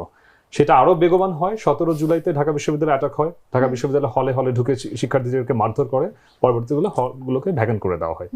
আর 18 জুলাইতে তো সরাসরি বেসরকারি বিশ্ববিদ্যালয়ের উপর যে নির্বিচারে গুলি চালানোর মাধ্যমে ওই একই দিনে তো প্রায় 100-এর কাছাকাছি স্টুডেন্ট মেরে ফেলে। তো এরপরে আমরা সেই দিনই কিন্তু প্রথম আমরা এক দফার ঘোষণা সেদিনই দিয়ে দিই, এই প্রগতি সরণির সামনে দাঁড়িয়ে আমরা ঘোষণা দিয়ে দিই। এই ঘোষণার অন্যতম দুজন আমরা এই মুহূর্তে ডায়াসে আছি, যেখানে আমরা ঘোষণা দিয়েছিলাম, এবং সেটি ভিডিওতে এখন এভিডেন্ট। তো সেই জায়গা থেকে আসলে আমাদের অবস্থান থেকে আমরা এতটুকু শিওর ছিলাম যে আমরা কখনোই এই গভর্নমেন্টের পতনের আগে, অর্থাৎ শেখ হাসিনার পতনের আগে আমরা কখনো উঠছি না। তো সেই জায়গা থেকে 8 দফা 9 দফা বা যাই বলেন, আগে থেকে কিন্তু এটা আমরা সেট করে নিয়েছিলাম, যারা এটা মূলত ফুল ক্যাটালিস্ট হিসেবে কাজ করছে, যে আমরা সেট করে নিয়েছিলাম যে শেখ হাসিনা পদত্যাগের আগ পর্যন্ত আমরা এখান থেকে যাচ্ছি না। কিন্তু 5ই আগস্টের পরে এই যে যারা পুরো মেকানিজম করেছে, এটা আসলে আমার মনে হচ্ছে যে এটা চিরাচরিত একটা সত্য হয়ে দাঁড়িয়েছে, যে কোনো অভ্যুত্থানের পরবর্তীতে 1972 সালে যে সিনড্রোম হয়েছিল, সিমিলারটা এখন রিপিট হচ্ছে। 72 সালে সেম একই হয়েছিল, বিপ্লবীরা একে অপরকে খোঁচাখুচি, একে অপরের সাথে মারামারি, রাহাজানি, মানে হানাহানিতে জড়িত হয়ে গিয়েছিল। সেম একই অবস্থায় একে অপরকে এই যে মাইনাসের গেমটা 5ই আগস্টের পর থেকে যেটা শুরু হয়েছে, আমরা দেখতে পেলাম যে ডক্টর ইউনূস স্যারের সাথে সফরে গেল, কনফারেন্সগুলোতে যাচ্ছে, সব একটা নির্দিষ্ট অংশ থেকে, যেটা আমরা আন্দোলনের পূর্ববর্তী অঞ্চলে আমরা যেটা দেখেছি যে ছাত্র শক্তি নামের তাদের একটা অংশ ছিল, যেটা এটা পাট চক্রের একটা অংশ ছিল, তারাই সব জায়গায় যাচ্ছে, যে কোনো জায়গায় গেলে তাদেরকে নিয়ে যাওয়া হচ্ছে। তো এই বিষয়গুলো নিয়ে কিন্তু বারবার অ্যাক্টিভিস্ট থেকে শুরু করে যারা ছিল সবাই কিন্তু এটা নিয়ে কথা বলছিল, এবং সবাই এই বিষয়ে সবাই একটাই ছিল যে প্রাইভেট বিশ্ববিদ্যালয়ের শিক্ষার্থীদেরকে কেন সুযোগ দেওয়া হচ্ছে না। কিন্তু এই কথা বলার অবস্থায় তারা কিন্তু একটা জায়গায় এসে প্রাইভেট বিশ্ববিদ্যালয়ের একটা অংশকে কিন্তু তারা নিয়ে আসছে, যে এমন কিছু ব্যক্তিকে তারা নিয়ে আসছিল নেতৃত্বের জায়গায়, তাদেরকে দেখাচ্ছিল যে বেসরকারি বিশ্ববিদ্যালয়ের প্রতিনিধিত্ব এরা করছেই, প্রতিনিধি হিসেবে বেসরকারি বিশ্ববিদ্যালয় এদেরকে রাখা হয়েছে। তো এই জায়গা থেকে এমন ব্যক্তিদেরকে রাখা হয়েছে যারা করাপ্ট ছিল অত্যন্ত, এবং এই প্ল্যানটা চমৎকার মেটিকুলাস ভাবে করা হয়েছিল, যার কারণে এরা যখন রাহাজানি বা ছিনতাই বা চাঁদাবাজির মতো ঘটনা আপনি দেখেছেন, প্রাইভেট ইউনিভার্সিটি থেকে একাধিক ব্যক্তি চাঁদাবাজির সাথে জড়িত, এবং নিউজ বারবার এসেছে গুলশানে, তারপর বিভিন্ন অঞ্চলে এমন ব্যক্তিদেরকে তারা সেখানে নিয়ে আসছে, যেটা দিয়ে তারা প্রুভ করতে পারে যে প্রাইভেট ইউনিভার্সিটিকে আনলে এই ধরনের সমস্যার সৃষ্টি হতে পারে। কিন্তু আসলে মূলত বেসরকারি বিশ্ববিদ্যালয়ের প্রকৃত নেতৃত্ব যাদের হাতে ছিল, ইভেন এখনো বৈষম্য বিরোধী ছাত্র আন্দোলন গণঅভ্যুত্থানের একমাত্র প্ল্যাটফর্ম হিসেবে যেটাকে আমরা বলছি, এই নেতৃত্বগুলোকে মাইনাস করে দিয়ে এমন সব ব্যক্তিদেরকে এনেছে যারা সেসবে কোনো ভূমিকাই রাখেনি। লেজুর ভিত্তিক ছাত্র রাজনীতি হবে না, কিন্তু এখন লেজুর ভিত্তিক ছাত্র রাজনীতি আমরা সব থেকে বেশি দেখতে পাচ্ছি, এবং এর কারণে হয়েছে এই যে হাদি হত্যার যে ইস্যু আসলো, বা গতকালকেও দেখলাম যে একজন নাকি বন্দুক নিয়ে ধরা পড়েছে, যদিও সেটি হয়তো এখন পর্যন্ত শিওর জানা যাচ্ছে না এটা কি আসলে অ্যাকচুয়াল বন্দুক ছিল নাকি একটা দামি বন্দুক ছিল, বোঝা যাচ্ছে না। কিন্তু এই যে নিজেদের মধ্যে এই ধরনের কুটিলতা বা এই ধরনের কি বলবো এক ধরনের জনবিচ্ছিন্ন হয়ে পড়ার মতো যে ঘটনা, এটার অন্যতম কারণ হচ্ছে গণঅভ্যুত্থানের এই যে যারা শক্তি তাদেরকে এখন প্রাণনাশের জন্য হুমকি হয়ে দাঁড়াচ্ছে। এবং আমরা পরবর্তীতে দেখেছি আওয়ামী লীগের বিভিন্ন, ছাত্রলীগের বিভিন্ন জায়গার নেতা এরা এই ছাত্র সংগঠনগুলো, ছাত্র শক্তি বা ছাত্র সংসদ বা বৈষম্য বিরোধী ছাত্র আন্দোলন প্ল্যাটফর্মগুলোতে বিভিন্নভাবে ঢুকে যাচ্ছে। এখন যারা এটার মেইন নীতি নির্ধারণে আছে তারাই হচ্ছে এদেরকে বিভিন্নভাবে এখানে পুনর্বাসন দিচ্ছে। এই পুনর্বাসনের জন্য সব থেকে বড় ক্ষতিগ্রস্ত হচ্ছে আমাদের লাইফটা সবার রিস্কে পড়ে যাচ্ছে। কোনো না কোনোভাবে এই গভর্নমেন্ট যারা পরাজিত শক্তি অর্থাৎ স্বৈরাচারের যারা দোসর ছিল তারা তো এখন তাদের আর হারানোর কিছু নাই। তারা এখন যেটা করবে যে তারা এখন সম্পূর্ণভাবে এনার্কি সৃষ্টি করবে যে কোনোভাবে। হাদি হত্যা হয়েছে, হাদির পরে হয়তো বা আমি বা অন্য কেউ। গণঅভ্যুত্থানের শক্তি একক একটি শক্তি হওয়ার কথা ছিল, সেটিকে এখন ভেঙে টুকরো টুকরো হয়ে গেছে। তো কাজে আমরা দেখতেই পাচ্ছি যে আসলে জুলাই গণঅভ্যুত্থানের বেসরকারি বিশ্ববিদ্যালয়ের অবদানকে আপনি যত অবমূল্যায়ন করবেন, মূল্যায়ন না করবেন, তত এটা আমাদের জাতির জন্য আসলে খারাপ হবে। কক্ষিগত করে রাখা হয়েছে। কক্ষিগত করে রাখা হয়েছে। কোটা সংস্কার আন্দোলনে প্রাইভেট ভার্সিটির শিক্ষার্থীদের যে অবদান সেটা কিন্তু 5 আগস্টের পরে আমরা দেখছি অবমূল্যায়ন করা হয়েছে।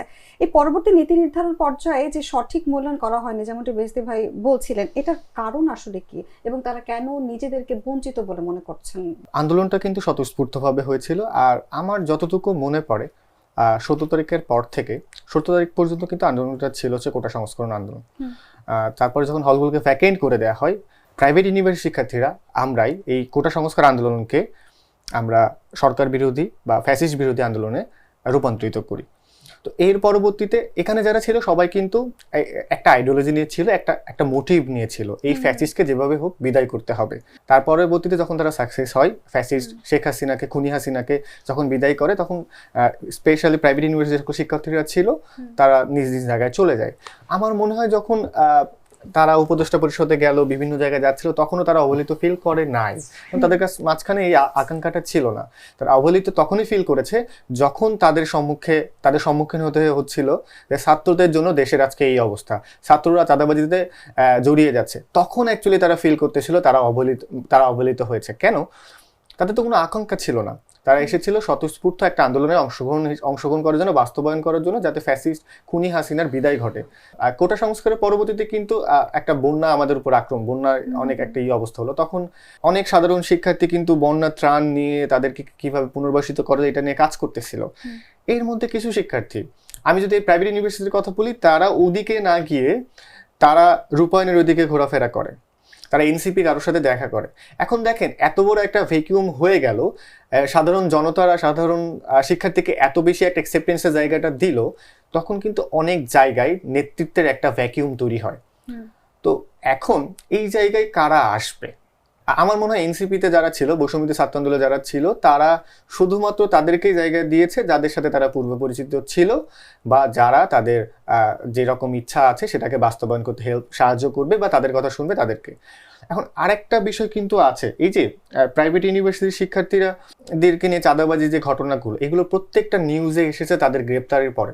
এখানে জায়গা তাদেরকেই দেয়া হয়েছে যারা এই সকল সুযোগ দেখে নিজেদেরকে সংযম করতে পারবে না, নিজেদেরকে আটকে রাখতে পারবে না, এবং পরবর্তীতে এই সকল দুর্নীতির সাথে যুক্ত হয়ে যাবে। তখন প্রচার করা যাবে যে বেসরকারি ইউনিভার্সিটির অমুক শিক্ষার্থী, তারপরে অমুক শিক্ষার্থী, তারপরে নতুন একজন শিক্ষার্থী চাঁদাবাজির সাথে জড়িয়ে গেছে। তখন এই ব্যাপারটা যখন সাধারণ জনগণ দেখতে পাবে, তখন কিন্তু তাদের মাইনাস করতে সহজ হবে।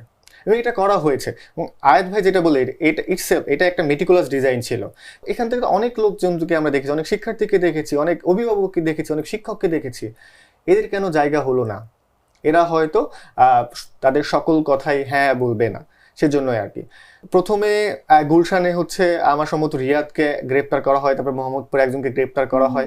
এবং একটা নিউজ কিন্তু আমার ভিতর থেকে শুনতে পাই, সেই সময় পুলিশের ঊর্ধ্বতন যে সকল কর্মকর্তা আছে সেখানে হচ্ছে উপদেষ্টা মণ্ডলীর মধ্য থেকে, অথবা বৈষম্যবিরোধী ছাত্রদের বড় যারা নেতারা আছে, যাদেরকে সোকল ছাত্রদের ফেস বলা হয়, তারা হচ্ছে তাদের সম্মতিতে তাদেরকে গ্রেপ্তার করা হয়। তার মানে একটা বিষয় আমরা নিশ্চিত, এরকম ঘটনা আগে ঘটেছিল, যেটাতে তাদের সম্মতি না থাকার কারণে হয়তো পুলিশ তাদের গ্রেপ্তার করে নাই। তাইলে এখন কেন শুধুমাত্র প্রাইভেট ইউনিভার্সিটিকে গ্রেপ্তার করা হচ্ছিল? এটা একটাই কারণ, যাতে এদেরকে সহজে মাইনাস করা যায়। না হলে এদেরকে যদি মাইনাস করে দেওয়া হয়, তাহলে একটা প্রশ্নের সম্মুখীন হইতে হবে, কেন এদেরকে একসাথে রাখা হচ্ছে না। এখন তো সহজ একটা উত্তর আছে, তারা চাঁদাবাজির সাথে জড়িয়ে গেছে, এগুলো করছে, সেজন্য আর কি। বৈষম্যবিরোধী ছাত্র আন্দোলন যদি ধারাবাহিকভাবে চলতো, এবং এটাকে কিন্তু প্রেশার গ্রুপ হিসেবে কাজ করার দরকার ছিল। আমি মনে করি না যে ছাত্ররা বিপ্লবী সরকার গঠন করতো তখন, তা না হলে আমার মনে হয় না উপদেষ্টা পরিষদে তাদের থাকা দরকার ছিল। তাদের উচিত ছিল জুলাইয়ের মধ্যে যেভাবে ঐক্যবদ্ধভাবে ছিল বৈষম্যবিরোধী ছাত্র আন্দোলনকে একটা প্রেশার গ্রুপ হিসাবে সংস্কারমূলক যে কাজের ছিল প্রস্তাবনা এবং বাস্তবায়নের মাঝখানে একটা যোগসাজশ করে দেওয়া এবং এটাকে প্রেশার গ্রুপ হিসাবে সরকারকে প্রেশার করে যাওয়া। কিন্তু তারা এটা করেনি। তারা নির্বাচনের পরবর্তীতেই ভেবেছে সরকার গঠনের মাধ্যমে এবং জনগণের আমাদের প্রতি যে একটা সিম্প্যাথি ছিল, অ্যাকসেপ্টেন্স ছিল, সেটাকে কাজে লেগে হয়তো সহজেই নিজেদের রাজনৈতিক একটা শক্ত অবস্থান জারি করতে যাবে। কিন্তু ভাগ্যের কি নির্মম পরিহাস, 16 মাসে তাদের যে ইন্টেনশন ছিল, যে চাহিদাটা ছিল, সেই চাহিদাটা জনগণের কাছে আমাদের সাধারণ শিক্ষার্থীর এক্সপেরিয়েন্স কমিয়ে দিয়েছে। তখনই অ্যাকচুয়ালি আমাদের অবহেলিত মনে হয় যখন আমাকে কেউ বলে নাজমুল সাকিব তোমাদের জন্য আজ বাংলাদেশের এই অবস্থা, নাজমুল সাকিব তোমরা দেশটাকে শেষ করে দিচ্ছ, নাজমুল সাকিব তোমরা স্বৈরাচারের কে দেশ থেকে তাড়িয়ে দিয়ে নিজেরা এখন বিভিন্ন তদবির এবং বিভিন্ন বাণিজ্যে তোমরা যুক্ত হয়ে গেছো। এটাই এখন আমাদের একটা দুঃখ এবং ক্ষোভের জায়গা। আমি অনেকগুলো ডকুমেন্টেশন দেখলাম, অনেকগুলো বই দেখলাম যেখানে জুলাইকে প্রত্যেকটা দিন কাহিনী লেখা হয়েছে। আমি প্রাইভেট ইউনিভার্সিটিতে এমন কোনো কিছু দেখি না। একটা বিচ্ছিন্ন ঘটনা হিসাবে যেমন 18 তারিখে আমাদের উপর স্পেশালি রামপুরাতে যেরকম হেলিকপ্টার দিয়ে আক্রমণ করা হয়, এটা একটা বইয়ে দেখলাম, এটা বেশ ইউসিএল থেকে বের হয়েছে, ইনকলাব মঞ্চ থেকেও একটা বই বের হয়েছে। ওখানে 18 তারিখ নিয়ে তেমন কিছুই নাই, শুধু দিনপুঞ্জিতে একটা লেখা আছে যে রামপুরা এসে একটা ব্যারিকেড হয় এবং কিছুই লেখা নাই। সো এটা অ্যাকচুয়ালি আমাকে বিশ্বাস করতে সাহায্য করছে যে শুধুমাত্র বিজয়ীদের হাতে ইতিহাস লেখা হয় না, বিজয় হওয়ার পরে যারা ক্ষমতায় যায় তাদের হাতে অ্যাকচুয়ালি ইতিহাস লেখা। এই কারণে আমরা অ্যাকচুয়ালি বঞ্চিত হচ্ছি। ভেস্তে ভাই যদি একটু বলতেন যে কেন আসলে ওসমান হাদিকে মৃত্যু করা হয়েছে এবং এর পিছনে মূল কারণগুলো কি থাকতে পারে আপনার দৃষ্টিকোণ থেকে? ওসমান হাদির অবস্থান থেকে তার সাথে আসলে একটা মানে পরিপূর্ণ বিপ্লবী যে চেতনা, সেটির আসলে একমাত্র তার সাথেই যায় এই বিষয়টি।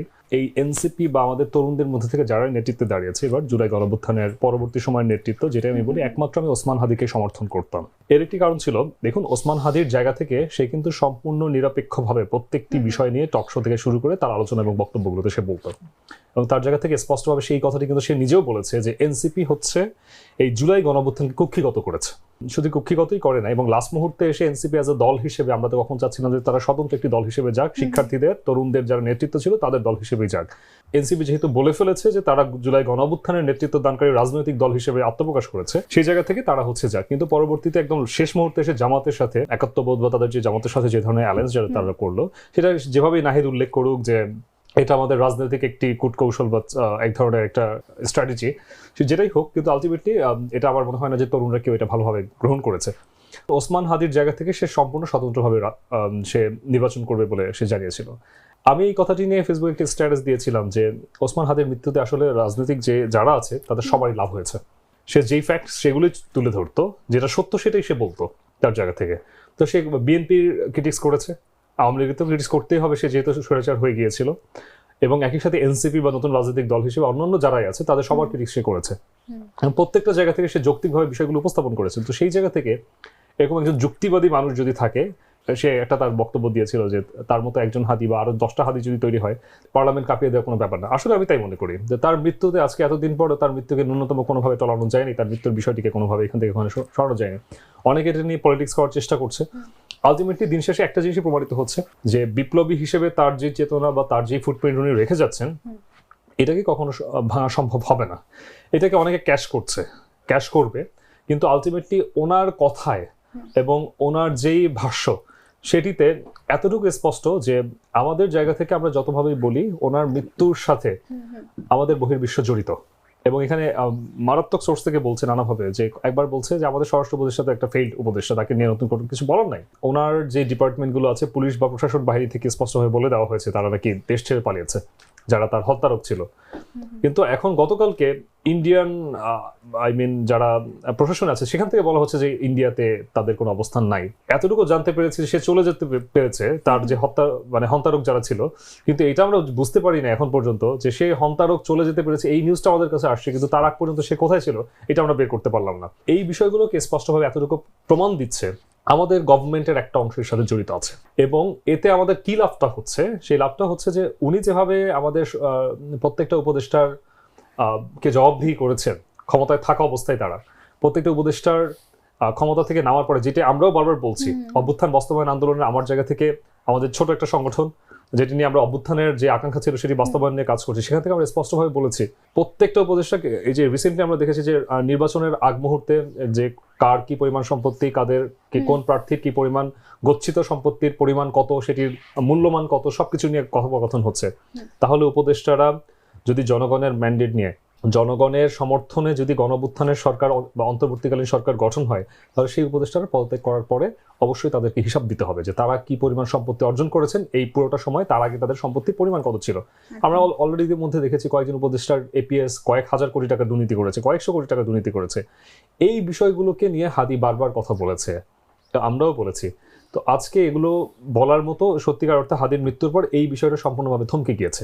আমরা তো প্রিভিয়াস রেজিমে দেখেছি 16 বছরে যে আমাদের ডিজিএফআই চাইলেই, আমাদের কোবরা বা র্যাব আছে, আমাদের ইন্টেলিজেন্স চাইলেই একজন ক্রিমিনালকে সে যেই হোক তাকে নাকি 24 ঘন্টার মধ্যে গ্রেপ্তার করার মতো, আটক করার মতো সক্ষমতা তাদের আছে। এখন সেই সক্ষমতা গেল কই? এটার জন্য আমি কাকে লায়াবল করব বা কাকে আমি দায়ী করবো? অবশ্যই আমার উপদেষ্টাকে দায়ী করবো, কারণ তাকে তো আমরাই ক্ষমতায় বসিয়েছি, তাকে তো আমরাই নিয়ে আসছি। ভারতের যেই আগ্রাসন, যে অধিপত্যবাদ বিরোধীর যে প্রধান প্রতীক হিসেবে আমরা শরীফ ওসমান হাদিকে সামনে নিয়ে আসছি বা তাকে উল্লেখ করছি, সেই আধিপত্যবাদ বিরোধী শক্তি সরাসরি সাথে জড়িত।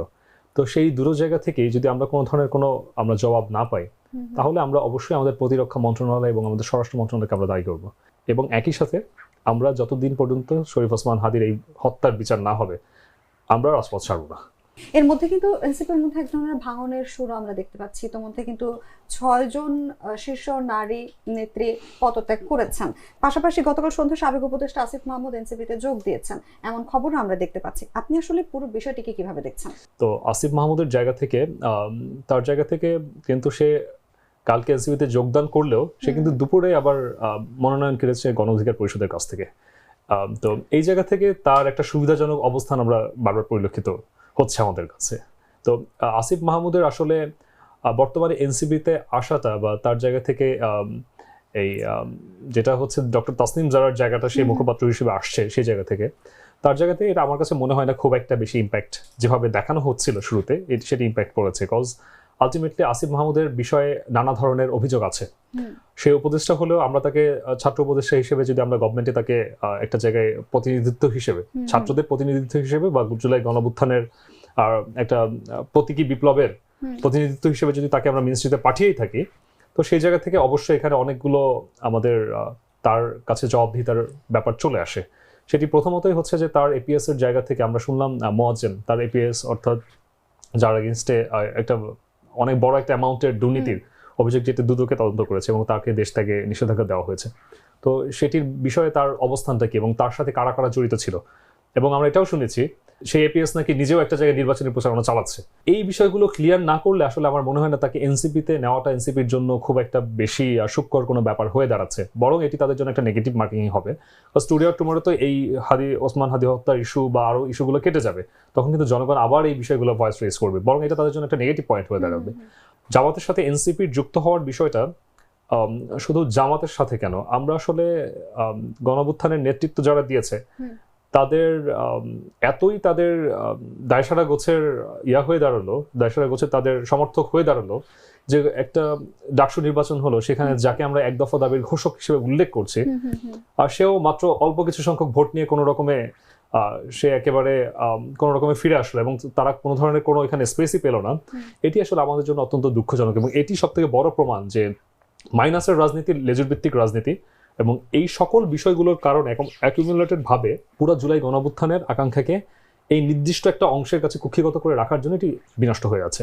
তো মূলত আসিফ মাহমুদকে তো আমরা বীরের মতো করে আমাদের তাকে অভ্যর্থনা দিয়ে আমাদেরকে বরণ করে নেওয়ার কথা ছিল, কিন্তু এরকম অনাড়ম্বর একটা অবস্থায় কেন আমরা নিয়ে আসতে হলো তাদেরকে? এটি কি জামাতের কোনো কুটচাল ছিল যে সংগঠনের সাথে সংগঠনকে এমনভাবে একটা নির্দিষ্ট অবস্থানে নিয়ে আসা যাতে পরবর্তীতে তাদেরকে একটা ভালনারেবল পজিশনে রেখে তাদের সাথে যুক্ত করা, নাকি বিএনপির অন্য কোনোভাবে একটা জায়গা থেকে তাদের অবস্থান থেকে এমনভাবে বিষয়টিকে হ্যান্ড ওভার করা যে যাতে তারা ভালনারেবল হয়ে যায় একটা পজিশনে গিয়ে? বিকজ গণঅভ্যুত্থানের শক্তি হিসেবে তো আমরা যেই শক্তি শেখ হাসিনার মতো একটা শক্তিকে পরাজিত করলো, দীর্ঘ 16 বছরের ফ্যাসিস্ট রেজিমকে তারা চেঞ্জ করে ফেললো, তারা সেটাকে একেবারে কুঠারাঘাত করে ভূমিধস বিজয় নিয়ে তারা ফিরে আসলো, সেই ছাত্র নেতৃত্ব বা সেই তরুণ নেতৃত্ব এইভাবে মুখ থুবড়ে পড়বে, এটা আসলে আমি কোনোভাবে কল্পনা করতে পারি না। এর কারণ অভ্যন্তরীণ কোন্দল, বিপ্লবীদেরকে মাইনাস করা এবং নিজেদের কাছে জুলাইকে কুক্ষিগত করা অন্যতম কারণ। এনসিপির বিষয়টা কিন্তু আসলে আমার জায়গা থেকে যে ডক্টর ইউনূসকে মিনিমাম 5 ইয়ার্স পর্যন্ত ক্ষমতায় রাখা, এবং সেটা সম্ভব হতো তখনই যখন প্রকৃত বিপ্লবীরা তাদের নির্দিষ্ট স্থানে দায়িত্ব ভাগাভাগির সুযোগটা পেত। তখন এটা নিজেদেরকে ওন করে, নিজেদের মনে করে তারা এখানে কাজ করতো, এবং এই ধরনের কোনো এই যে দুর্নীতি, তদবির, অমুক তমুক এই ধরনের কোনো বিষয় তখন সামনে আসতো না, এবং এই ধরনের কোনো বিষয় তারা আসলে জড়িয়ে যেত না। তখন শেষ 1 বছরের আগ মুহূর্তে গিয়ে তখন তারা রাজনৈতিক দলের ঘোষণা দিতে, এর মধ্যে তাদের কার্যক্রমই হয়ে যেত তাদের রাজনৈতিক প্রচারণা, যেটা একটা আমি বলতে পারি যে একটা কভার অফ একটা প্রচারণা হয়ে যেত তাদের জন্য। কিন্তু সেটি না করে এরা হচ্ছে নিজেদের লোভ সামলাতে না পেরে ইমিডিয়েটলি রাজনৈতিক দল তো এক একটা মানি গ্র্যাবিং ম্যাগনেট হয়ে দাঁড়াচ্ছে। রিসেন্টলি সময় আমরা দেখেছি যে কলার ছাতার মতো রাজনৈতিক দল হয়েছে। এই পর্যন্ত না 100-র বেশি অধিক এবার মনোনয়ন জমা পড়েছিল রাজনৈতিক বিভিন্ন দল থেকে। তো সেই জায়গা থেকে এই গতানুগতিক ধারার বিষয়গুলোকে এনসিপি পর্যালোচনা করা উচিত ছিল। আইদার আমি রাজনৈতিক দল হিসেবে ঘোষণা দিব, তখন আমি জানি যে এই ক্ষেত্রে আমার 100% চান্স আছে আমাদের উইন করার বা আমরা সামনে যাওয়ার, এবং আমাদেরকে কোনো ধরনের কোনো বিতর্ক মধ্যে ফেলতে পারবে না এরকম একটা পজিশনে। কিন্তু এরকম ভালনারেবল পজিশনে নিয়ে নিজেদেরকে বিতর্কিত করে একটা জায়গায়, সেটা জামাত হোক, বিএনপি হোক বা অন্য যে কোনো দলই হোক, কারোর সাথেই আমাদের এভাবে একত্রতা বোধ বা এভাবে সামনে একত্রিত হয়ে একটা দল হিসেবে, একটা জোট হিসেবে না গিয়ে সম্পূর্ণ স্বতন্ত্রভাবে একটি দল হিসেবে যাওয়া উচিত ছিল। বাংলাদেশ আসলে কোন পথে এগোচ্ছে? এই যে খালেদা জিয়ার মৃত্যু, তারেক রহমানের বাংলাদেশ প্রত্যাবর্তন, জামায়াত এনসিপির জোট এবং বিপ্লবীদের হতাশা, এই যে এত বিপরীতমুখী স্রোতের মাঝখানে বাংলাদেশের গণতান্ত্রিক উত্তরণের পথটি আসলে কতটা মসৃণ হতে পারে সামনে? এই গণতন্ত্র যাত্রা যে পথটা সুগম হয়েছিল, সেটা আমার মনে হয় কেন যেন একটু অনেক বাধা আসতে চলেছে, বাধা আসছে এবং একটু অনেক দিকে মোড় নিয়েছে। তো এই গণতান্ত্রিক যে যাত্রা সুগম হতে পারতো যদি না ছাত্র জনতার এই যে গণঅভ্যুত্থান হয়েছিল, সেখানে ছাত্র এবং জনতা, সাধারণ জনতা যারা ছিল, তারা যদি ওতপ্রোতভাবে সংযুক্ত থাকতে পারতো এবং যে সকল প্রচলিত এবং পূর্বে যে সকল রাজনৈতিক দলগুলো ছিল তাদেরকে প্রেশার গ্রুপে প্রেশারে রাখতে পারতো। ঠিক আছে, যে এখনো আমরা একত্রিত আছি, একসাথে আছি, কোনো রকম বিরূপ কোনো কিছু হলে আমরা আপনাদেরকেও প্রশ্ন করব, আপনাদেরকেও জবাব দিতে হবে। তো এই একটা বিষয়গুলো, এবং এনসিপি যেভাবে আসলো, হ্যাঁ অনেক শিক্ষার্থীর হয়তো অবহেলিত ফিল করেছে, অনেক শিক্ষার্থীকে বঞ্চিত করা হয়েছে এবং ওরা পুরো আন্দোলনটাকে কুক্ষিগত করেছে, নিজেদের বলে দাবি করেছে, যেটা আওয়ামী লীগকেও করতে আমরা দেখেছি 71 নিয়ে। রাজনীতি কিন্তু চর্চা হয় আইডিওলজি বা কোনো ব্যক্তির একটা রাজনৈতিক প্ল্যাটফর্মের যে লিগেসি থাকে এটার উপর ভিত্তি করে। ঠিক আছে, আমাদের দেশে কিন্তু এরকম আইডিওলজিক্যাল পলিটিক্যাল প্র্যাকটিসের কোনো সুযোগ কিন্তু নাই, আমরা দেখি না। সবাই এখনো পার্টিক্রেসিতে অভ্যস্ত, স্থানীয় নেতা এবং তার সাথে করে ওই দলকে সাপোর্ট দেওয়ার যে ব্যাপারটা, এই কারণে কিন্তু আমাদের সবসময় গণতন্ত্রটা ব্যাহত হয়েছে। কিন্তু তাদেরকে বুঝতে হবে সাস্টেনেবল অ্যান্ড স্টেবল ইকোনমিক্সও যে আমাদের একটা অধিকার, এবং এটা সরকারের দায়িত্ব এটা নিশ্চিত করে দেওয়া, এবং আমাদের ভবিষ্যৎ, আমাদের ক্যারিয়ার, কর্মক্ষেত্র এটাকে বিস্তার ঘটানো, এবং আমাদের চিকিৎসা ক্ষেত্রে বিপ্লব আনা, এটা তো সরকারের দায়িত্ব। এটা আমরা ভুলে যাই, এবং এটা আমাদের যে অধিকার, এটা চেয়ে নিতে হবে, এটা প্রশ্ন করতে হবে, এটা সাধারণ মানুষ ভুলে যায়। তো সেই জায়গাটা থেকে আমি এবং আমাদের এক্সপেকটেশন ছিল এনসিপি আইডিওলজিক্যাল পলিটিক্যাল প্র্যাকটিসে আসবে, যেখানে তারা চাবে সেখানে কানেক্টেড থাকবে শুধুমাত্র যে আইডিওলজিক্যাল এবং সম্ভাবনার বাংলাদেশের সম্ভাবনাটাকে জিয়ে রাখার জন্য, কিন্তু সেটাও ব্যাহত হচ্ছে। এখানে আমি দেখেছি যে লেজুর ভিত্তিক, এনসিপির মধ্যে লেজুর ভিত্তিক রাজনীতি চর্চা চলছে। একটা বিষয় আমি আপনাকে বলি, এনসিপি কিন্তু অল্প সময়ে সকলের অ্যাকসেপ্টেন্সের জন্য হোক এবং মিডিয়ার যে এক্সপোজারটা পেয়েছে শুধুমাত্র আপরাইজিং এর হোল্ডার হিসাবে, একক অধিপত হিসাবে, তো সেই জায়গার জন্য হোক, ওরা কিন্তু বেশ বড় একটা দল গুছিয়েছে। কিন্তু দল গোছানোর আগেও একটা গুরুত্বপূর্ণ বিষয় থাকে, হচ্ছে সংগঠক একটা খোঁজা। তো এনসিপি যদি আগে বৈষম্যবিরোধী ছাত্র আন্দোলনকে যদি কার্যকর রাখতো, বিভিন্ন কর্মসূচি এবং বিভিন্ন দাবি আদায়ের মধ্য থেকে যদি তারা তাদের সংগঠককে গুছিয়ে নিতে পারতো, বিভিন্ন মফস্বল থেকে, বিভিন্ন এরিয়া থেকে, বিভিন্ন জেলা শহর থেকে, তাহলে কিন্তু তাদেরকে দিয়েই কিন্তু সম্ভাবনা একটা এনসিপি দল গঠন করতে পারতো, আমি মনে করি। কিন্তু তারা সেটা করেননি। তারা সেটা কি করেছে, তাদের পরিচিত যারা আছে, এর ফলেই আমার মনে হয় রাজনৈতিকভাবে যে মোকাবেলার একটা জায়গা থেকে, শক্ত অবস্থান থাকে, সেটা তিনি করতে পারেন নাই। এনসিপি সেই চিরাচরিত পার্টিক্রেসি যে রাজনীতি, সেটা প্র্যাকটিসে মগ্ন হয়ে আছে, এবং এখন শুধুমাত্র ক্ষমতায় এবং ক্ষমতার কাছে যাওয়ার জন্যই এই যে জোট, যে বর্তমান যে স্ট্র্যাটেজি তারা ফলো করতেছে, সেটাই করছে। এবং যেটা আমাদেরকে আসলে মর্মাহত করে। একই প্রশ্ন যে বাংলাদেশ আসলে কোন দিকে এগোচ্ছে? আমরা 16 বছর আমাদের যে সময়টা তরুণ, এই তরুণ সময়টার পুরোটা অংশ আমরা হচ্ছে 16 বছর শেখ হাসিনাকেই দেখেছি বা তার ক্ষমতায় দেখেছি। এর আগের মুহূর্তে যতটুকু দেখেছি সেটাকে আসলে ওই মুহূর্তে মূল্যায়ন করার মতো ওই ধরনের তাড়িত ব্যাপার আসলে আমাদের মধ্যে আসে নাই। বা একটা জিনিস হয় কি যে যখন নেগেটিভ কোনো জিনিস হয় তখন এটাকে সলিউশন খুঁজতে গেলে অনেক বিষয় রিসার্চ করতে হয়। শেখ হাসিনা কেন এভাবে দেশ চালাচ্ছেন, কেন স্বৈরাচার উত্থান হচ্ছে, এই বিষয়গুলো নিয়ে বারবার প্রশ্ন চলে আসে। তখন এটা উত্তর খোঁজার জন্য কিন্তু আমরা হচ্ছে ইতিহাস জানি বা পূর্ববর্তী যে ইনসিডেন্টগুলো ঘটে বা ইভেন্টগুলো ঘটে সেগুলো জানতে পারি। দেখুন, আগামীর বাংলাদেশ এতটুকু বলতে পারে, একটা কথা কিন্তু বারবার আসছিল যে ফ্লোটিং ভোটার। আগামীর বাংলাদেশ যদি রাজনৈতিক অঙ্গনে চিন্তা করেন যে কে ক্ষমতায় আসছে সেই জায়গা থেকে, এই যে ফ্লোটিং ভোটার বা নতুন যে একটা every 100 years or every 50 years এটার মধ্যে যে একটা করে বড় একটা মুভমেন্ট হয়, ম্যাস একটা আপরাইজিং হয়, আপরাইজিং দিয়ে নতুন একটা রেজিমের সৃষ্টি হয় বা নতুন একটা রেজিমের শিফট করে। নন পলিটিক্যাল যারা ছিলেন, অর্থাৎ যারা কখনো এই যে প্রাইভেট ইউনিভার্সিটির কথা বিশেষ করে বলছি, আমাদের মাদ্রাসা ব্যাকগ্রাউন্ডের যারা, তারা তো হচ্ছে যে কোনো অন্যায়ের প্রতিবাদটাকে তো একটা তারা ধর্মীয় জায়গা থেকে বেশি ব্যাখ্যা করে। সেই বিষয়টা আমাদের মধ্যেও ছিল, বাট তাদের জায়গা থেকে এটাকে একটা জিহাদ হিসেবে তারা উল্লেখ করেছে। তো তাদের কাছে এটা খুব বেশি, অনেক বেশি হোলিস্টিক একটা ব্যাপার।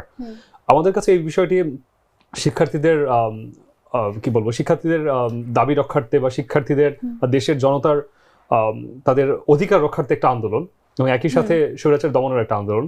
তো সেই জায়গা থেকে এই দুটো বিষয় একসাথে মিলেমিশে একাকার হয়ে এখানে একটা নতুন একটা ডিমেনশন সৃষ্টি করেছে, যেখানে এই বিষয়টা সব থেকে বেশি মুখ্য, যে আমাদের অবদান যেখান থেকে ছিল সেই জায়গা থেকে আমরা যে জন্য এত ব্লাডশেড হলো, 1400-র বেশি শিক্ষার্থী বা 1400-র বেশি জনসাধারণ শিক্ষার্থী সহ সবাই মারা পড়লো, সেটার জন্য নতুন করে আরেকটা স্বৈরাচারী তৈরি হবে কিনা, স্বৈরাচার তৈরির দিকে যাচ্ছে কিনা, এই বিষয়টি যখন সামনে চলে আসবে তখন কিন্তু জনগণের মধ্যে এই জিনিসটা বারবার মাথায় আসবে যে শেখ হাসিনার মতো একটা শক্তিকে আমরা পরাজিত করেছি। একটা স্বৈরাচারী 16 বছর যে সরাসরি দাবি করতো যে এই দেশ তার বাবার নিজের এবং পৈতৃক সম্পত্তি হিসেবে দাবি করত, আগামী 10 বছর বা 15 বছর অ্যাটলিস্ট পরবর্তী সময় পর্যন্ত, পরবর্তীটা লম্বা সময় পর্যন্ত জনগণের এই মাইন্ডসেটটা থেকে যাবে। এটাকে বারবার উজ্জীবিত করার জন্য এই ইতিহাসটা কতবার পড়ানো হবে, ইতিহাসটা কতবার সামনে আসবে, এটার উপর নির্ভর করবে যে বাংলাদেশের মানুষ তখন কি ডিসাইড করবে পরবর্তীতে। আমরা অ্যাজ ইউজুয়াল জানি যেটা, যে আওয়ামী লীগের পর বিএনপি, বিএনপির পর আওয়ামী লীগ, বিষয়গুলো সবসময় এভাবেই যাচ্ছিল, এভাবে যাওয়ার কথা। কিন্তু এই ক্ষেত্রে যদি নতুন রাজনৈতিক দল, এই জন্য আমি বারবার আগের প্রশ্নের উত্তরগুলোতে বলেছি নতুন একটা রাজনৈতিক দল হিসেবে আসা উচিত, যে কোনো জোট না, আমি একটা স্বতন্ত্র রাজনৈতিক দল। এবং সেটার জন্য যে পরিমাণ সময়, সেটা আমাদের অন্যান্য রাজনৈতিক দলগুলোর এখানে কিছু ডাইলেমা আছে, তাদেরও সমস্যা আছে। সমস্যাটা হচ্ছে তারা কেউ আমাদেরকে এই সুযোগটুকু দিতে যাচ্ছিলেন না। সবার আমাদের এটার জন্য অন্তর্বর্তীকালীন সরকারের একটা বড় একটা সময় আমাদের জন্য দরকার ছিল, যে সময় আমরা গুছিয়ে নিতে পারতাম। এবং এটা অ্যাজ আ পলিটিক্যাল পার্টি হিসেবে চিন্তা না করে দরকার ছিল হচ্ছে অ্যাজ আ হোল নেশন হিসেবে চিন্তা করা, যে আমাদের কান্ট্রির ভালোর জন্যই আমাদের তৃতীয় একটা শক্তি আসা দরকার। কিন্তু সেই সময়টা আমরা এবার মনে হলো ব্যর্থ হলো। সেটা, সেই শক্তিটা হতে পারতো এনসিপি।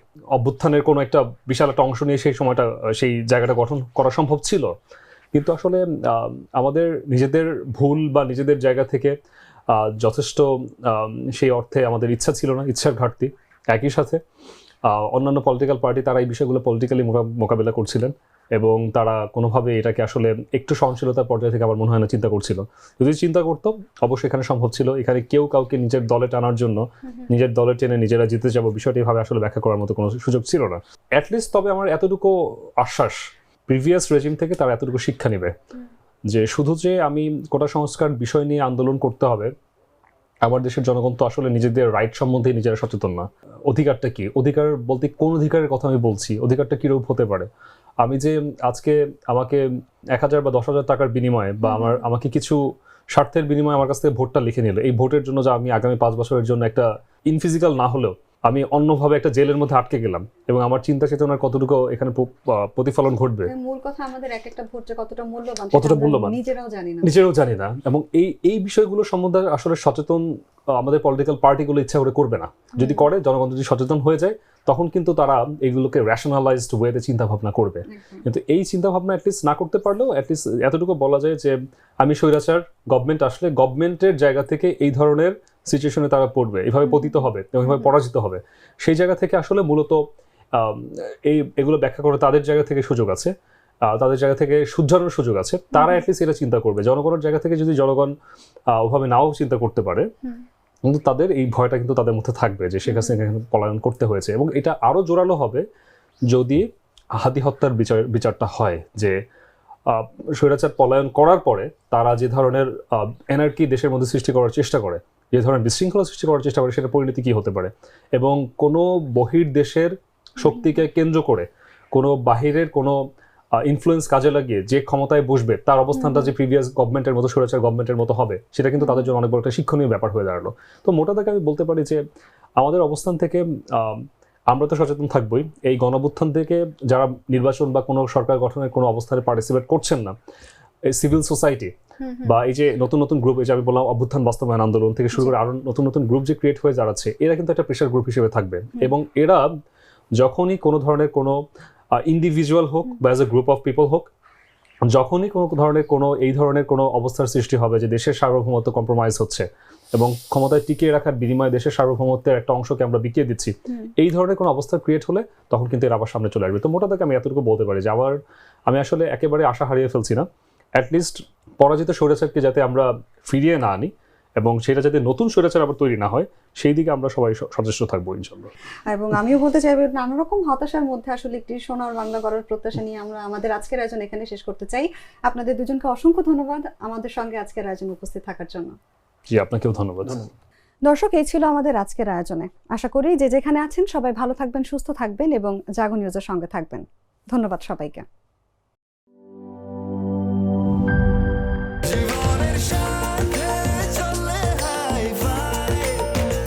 স্বাস্থ্যকর অল টাইম ফ্যামিলি কেক, সব সময় অল টাইম হেলদি লাইফ।